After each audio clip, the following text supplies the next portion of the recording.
Mor TV moo leen di may seen émission Suukaru Koor ànd ci ak Serigne Modou Cissé. أعوذ بالله من الشيطان الرجيم بسم الله الرحمن الرحيم الحمد لله رب العالمين والصلاة والسلام على رسول الله صلى الله عليه وسلم وعلى آله وأصحابه الأجمعين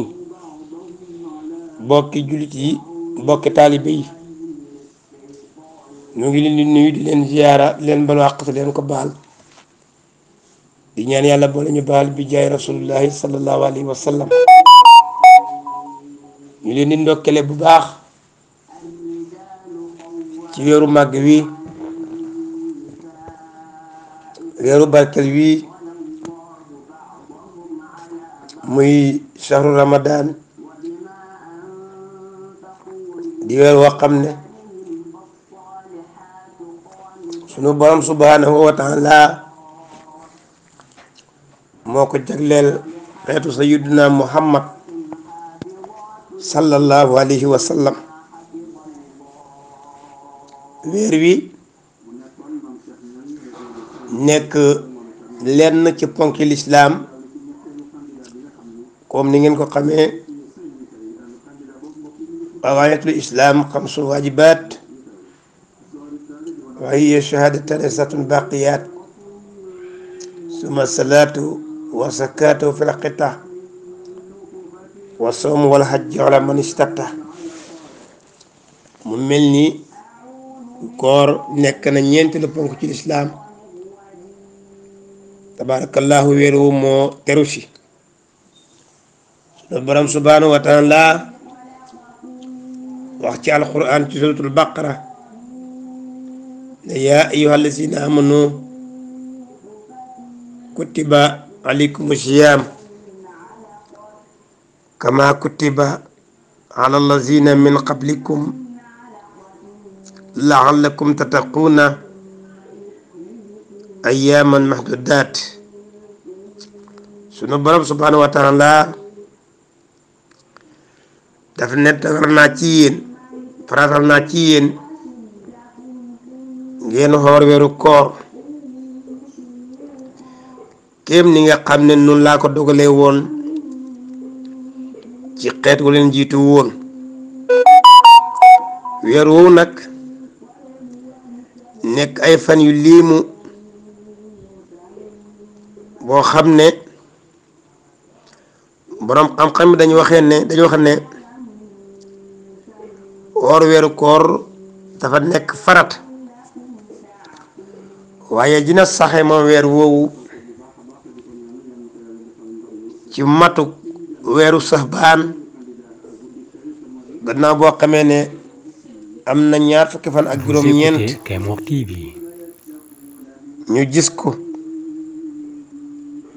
wala mu am fanweeri fan ñu gis ko wala boog ci biir ñaar ñooñu ñépp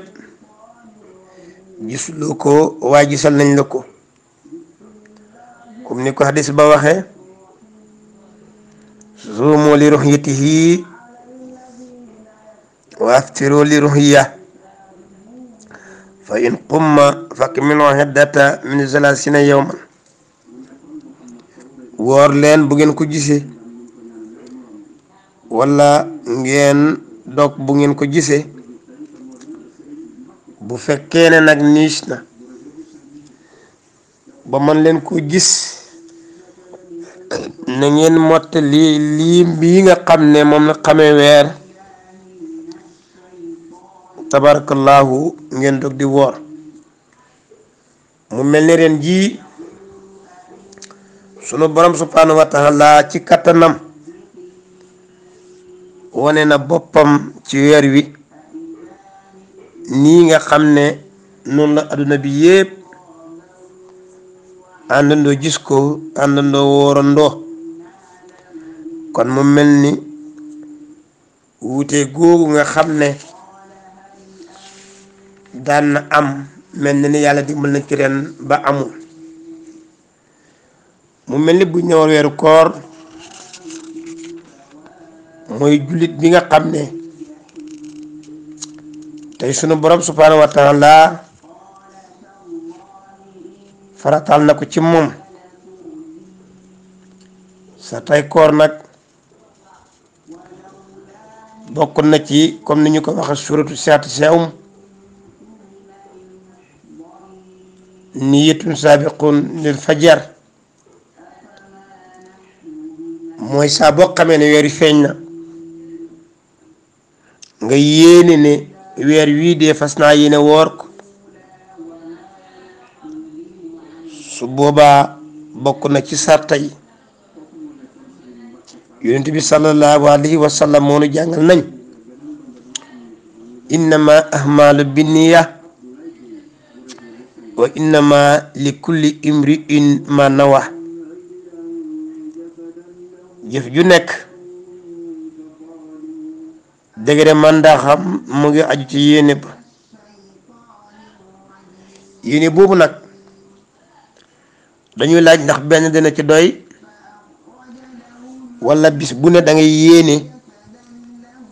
boroom xam-xam yi ne benn doy na ci képp koo xam ne yaa ngi woor benn yéene dina la doy walis bis bu yàlla sàkk nga yéene waaye fekk ngant dabul la ci sa biir koor Kaymoor TV moo xam jigéen la joo xam ne dafay gis règle wala dafa am nifaas wala boog feebar daf la gaar su boobaa benn yéene boobu dina doy kon mu mel ni képp koo xam ne yaa ngi woor keroog bu weeri feeñee li nga war a njëkk a def mooy yéene bokk na ci sarta yi itam mooy nga set bu fekkee ne jigéen nga ci deretu règle wala deretu nifaas njëkk fajar di xar su boobaa dangay woor kon daal bokki jullit yi gannaaw bu ñu leen ndokkile ci weer wii ñaanal leen yàlla ñoo ko ci bismillahi rahmaani rahim àggale ko ci alhamdulillahi rabbil alamin yàlla nangul ñu sunu koor yépp nag di gërëm bu baax nag sunu doom sunu xarit Sëriñ Malick Mbaw ñaan yàlla barkeel ko te def ko mag bi jaay rasulullahi sallallahu alayhi wa sallam wasalaamu aleykum wa rahmatullahi wa barakatuhu